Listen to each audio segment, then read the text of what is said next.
IPO பற்றி பார்க்கலாம். இந்த ஐபிஓ பற்றி பார்க்குறதுக்கு காரணம் கிரே மார்க்கெட் ப்ரீமியம் நல்லா இருக்குது, அப்புறம் நிறுவனத்தோட ஃபைனான்ஷியல் ஸ்டேட்மெண்ட் பரவாயில்லாமல் இருக்குது. இது 2 காரணத்தினால தான் இந்த ஐபிஓ பற்றி நம்ம பார்க்குறோம்.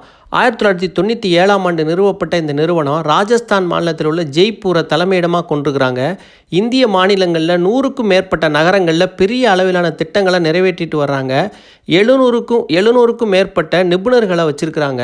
அதே சமயம் 5000 திறமையான பணியாளர்களை கொண்டு பெரிய திட்டங்களை செயல்படுத்துவதற்கான நவீன இயந்திரங்களையும் இவங்க வச்சுருக்கிறாங்க. இதெல்லாம் இவங்களோட சிறப்பு அம்சமாக பார்க்கலாம். நிறுவனம் பல்வேறு தொழில்களில் உறுதியான இருப்பை கொண்டிருக்கிறாங்க.